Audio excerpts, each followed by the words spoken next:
पाजी, शोएब अख्तर के साथ आप सोशल मीडिया पे काफ़ी एक्टिव रहते हैं। आप दोनों के बीच का जो कन्वर्सेशन है वो हर कोई जानता है, खट्टा मीठा होता रहता है।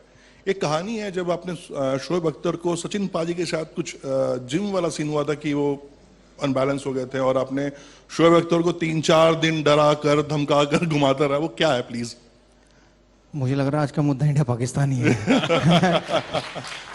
हम लोग लखनऊ में थे, सहारा शहर में, तो वहाँ पर हमारे लिए इंडियन टीम और पाकिस्तान टीम के लिए एक डिनर ऑर्गेनाइज किया था। तो उस डिनर पे परफॉर्मेंस भी थी, शाहरुख खान और वो सब आए हुए थे। तो उसके बाद हम लोग खाना पीना कर रहे थे, तो शोएब अख्तर ने शायद कुछ 2-4 पैग ज़्यादा लगा लिए। तो उसके बाद वो सचिन तेंदुलकर को उठाने लगे। तो सचिन तेंदुलकर को उठाना आसान काम नहीं है, मतलब हमारी इतनी जनता है, उनका प्रेशर इतना उनके कंधों पे रहता है, तो समझ लो कि 100 करोड़ लोगों को उठाने के बराबर है तेंदुलकर को उठाना। तो इतने भारी हैं, तो उठाने लगे तो गिर गए।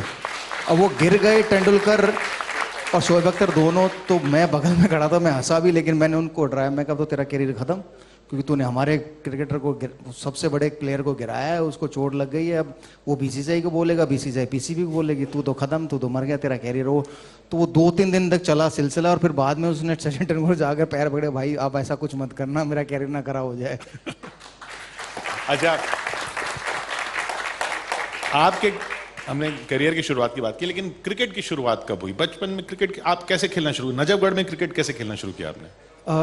मैं टेनिस बॉल क्रिकेट बहुत खेलता था। तो शाम अच्छा। को 3 बजे से लेकर शाम के 6 बजे। अब तो लेदर बॉल भी ऐसी मारते जैसे टेनिस बॉल है। हाँ, वो बाद में आया। हाँ। तो टेनिस बॉल खेलते थे, 4-4 5-5 ओवर के मैच होते थे। दिन में 3-4 मैच, मतलब 3 बजे से 6 बजे तक जितने मैच हम ज़्यादा खेल सके। और उनमें 4 ओवर 5 ओवर के मैच में 60 रन 70 रन ऐसे टीम बनाती थी, और चेज होते थे, कभी 80 रन भी बन जाते थे। तो वो क्रिकेट खेलने का वो शौक था। मतलब वो नहीं था कि मतलब क्रिकेट खेलना है, आगे प्लेयर बनना है, कि यार ये 4-4 ओवर के मैचेस खेलने हैं और इनमें छक्के चौके मारने हैं। तो हम लोग कैलकुलेट करते थे कि अच्छा 60 रन बनाने तो कितने छक्के चौके मारने हैं 24 बॉलों में, ताकि हम लोग 60 रन बना सके। तो वो कैलकुलेशन होती थी चौके छक्कों की, ना कि सिंगल लेना है या वो करना है। तो आई थिंक वही आदत इंटरनेशनल क्रिकेट में पड़ गई कि रन बनाने, यार 25 चौके मारो ना, भागना क्यों है, 100 रन बन जाएंगे 25 चौके मारो। पर टेनिस बॉल से दांत, आप, हमने सुना आपका दांत टूट गया था बचपन में, टेनिस बॉल से टूट गया था? नहीं नहीं, वो टेनिस बॉल से दांत नहीं टूट सकता। तो मैं थोड़ा बड़ा हुआ, 7वीं 8वीं में था, तो मैं ऐसे ही टेनिस बॉल खेल रहा था। वहाँ कुछ बच्चे क्रिकेट बॉल से खेल रहे थे, तो मैंने कहा मुझे भी खिला लो। तो उन्होंने कहा तू बहुत छोटा है, तो सब विकेट कीपर पीछे खड़ा हो जा, बॉल आए तो बस पकड़ा दियो। तो मैं विकेट कीपर पीछे खड़ा था विकेट के। तो वो नजफगढ़ ग्राउंड ना पत्थरीला ग्राउंड है, वहाँ पत्थर ही पत्थर ज़्यादा है, घास तो कभी हमने देखी नहीं, मिट्टी थी। तो मैं पीछे खड़ा था, बॉल बैट्समैन ने मारी, नहीं लगी, तो मैं पीछे झुक के उठाने लगा, तो पत्थर पे लग के मेरे मुंह पे लग गई और मेरे दांत पे गेंद लगी, टूट गया दांत, सूज गया, खून आ गई।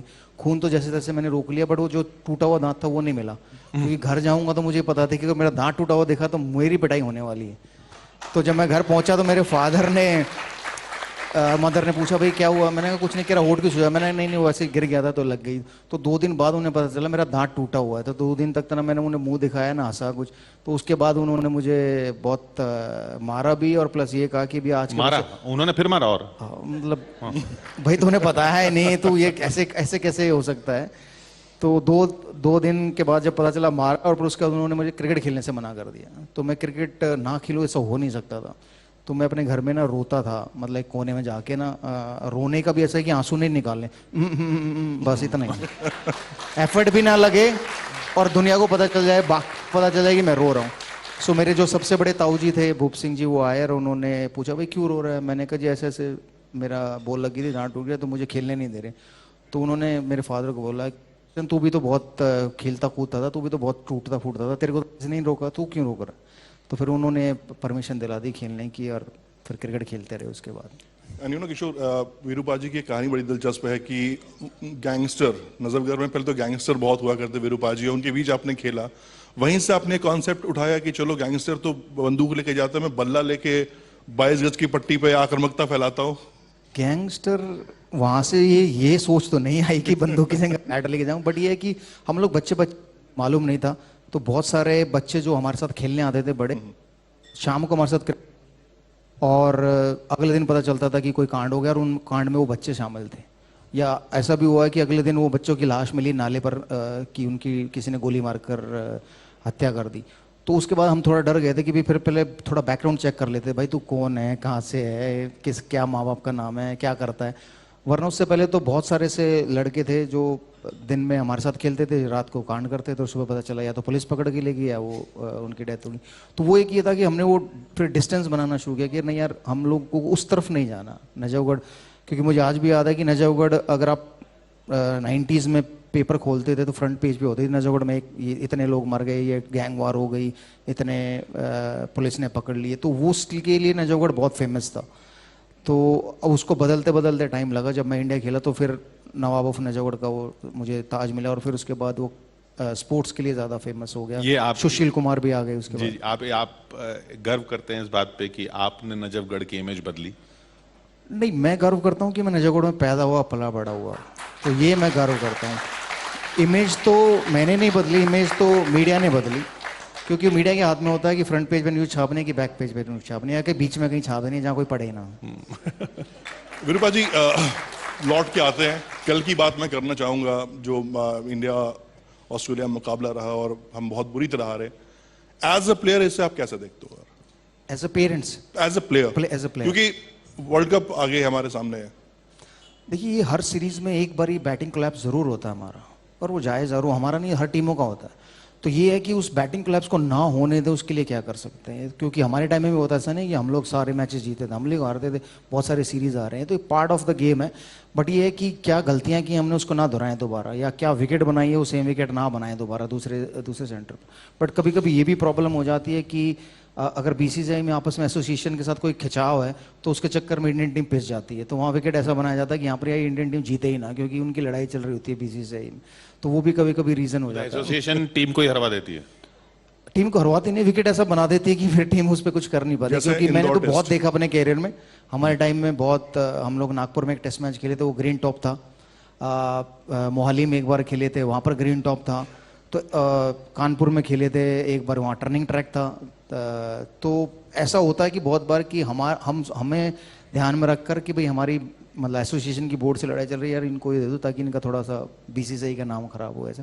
बट वो होना नहीं चाहिए। बट ये I think credit Australian team को भी देना चाहिए कि जिस तरीके से उन्होंने पहला मैच हारा उसके बाद कम बैक किए, तो आई थिंक वो बैटिंग कोलैप्स एक बार ज़रूर होता है। तो मुझे लगता है शायद वो कोलैप्स अच्छा है कि वर्ल्ड कप से पहले जितनी बार होना हो जाए, वर्ल्ड कप में ना हो। वर्ल्ड कप में कप्तान किसको देखना चाहेंगे आप? जब से मैं रिटायर हूँ कि बहुत सारे कप्तान आए हैं, बट एक भी कप्तान ऐसा नहीं जो हारा हो, और वर्ल्ड कप एक भी कप्तान ऐसा नहीं जिसने जिताया हो। तो फर्क नहीं पड़ता कि कौन कप्तान है, फर्क ये पड़ता है कि टीम कॉम्बिनेशन क्या खेलेगा। सही प्लेइंग 11 खेलती है तो फिर आपकी जीत निश्चित हो जाती है, क्योंकि कप्तान कोई भी हो उससे ज़्यादा फर्क नहीं पड़ता। कोहली थे तब भी हम लोग बायलैटरल जीत रहे थे, वर्ल्ड कप नहीं जीते, सेमीफाइनल हार गए। रोहित शर्मा बने हैं, उनके अंडर भी वर्ल्ड कप T20 खेले, वहाँ भी सेमीफाइनल हार गए।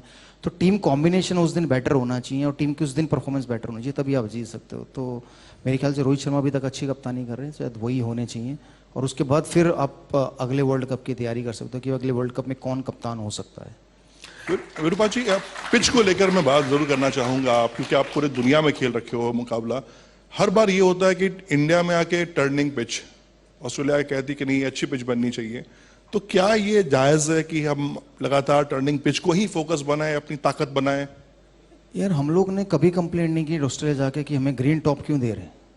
हम लोग एडिलेड खेले, वहाँ एक बार ग्रीन टॉप मिला। हम लोग ब्रिस्बेन गए, वहाँ में ग्रीन टॉप मिला। पर्थ गए, हमें वहाँ ग्रीन टॉप मिला। सो हमारी तरफ से एक बार भी स्टेटमेंट नहीं आया यार फेयर विकेट होनी चाहिए जी, या फ्लैट विकेट होनी चाहिए, या बैट्समैन के लिए विकेट होनी चाहिए। तो मुझे ये समझ में आता जब वो टीमें यहाँ आती हैं तो वो क्यों कंप्लेंट करती हैं। सो एटलीस्ट आपको क्रिकेट खेलना है तो आप अपनी स्किल्स, आपकी बैटिंग की स्किल है तो आपको स्पिन और फास्ट दोनों खेलने आनी चाहिए। सो इंडियन टीम भी तो स्पिन और फास्ट दोनों खेलती है, वहाँ जाकर कंप्लेंट नहीं करती। इतने सालों के बाद किसी टीम ने ब्रिस्बेन में ऑस्ट्रेलिया को हराया, वो भारतीय टीम थी। अगर हम लोग कंप्लेंट करते तो हम लोग वो मैच नहीं जीत पाते, टेस्ट मैच। तो ये तो होम एडवांटेज है और होम एडवांटेज का फ़ायदा होना चाहिए। हम लोग जब इंग्लैंड जाते हैं, साउथ अफ्रीका जाते हैं, तो वो हमारे लिए ये सोच के पिच बनाते हैं कि हम इंडिया जाएंगे तो हमें टर्निंग ट्रैक मिलेंगे, तो इसलिए इनके लिए यहाँ स्विमिंग ट्रैक बनाओ ताकि यहाँ पर हम 4-0 जीते। तो वो हर देश करता है। तो बट क्या है कि जब इंडिया में आके खेलते हैं ना तब वो कंप्लेंट ज़्यादा होती हैं। आप इंग्लैंड, ऑस्ट्रेलिया, साउथ अफ्रीका खेले तो वहाँ कंप्लेंट नहीं होती। वहाँ कभी क्या हम उनकी कंप्लेंट ज़्यादा सुनते भी हैं? प्लेयर लोग नहीं सुनते, हाँ, बट मीडिया ज़रूर सुनता है। क्योंकि मीडिया को सबसे ज़्यादा जो अटेंशन मिलती है वो थोड़ी नेगेटिव न्यूज़ पे मिलती है, और जब ये कंप्लेंट होती है तो नेगेटिव न्यूज़ ही एक तरह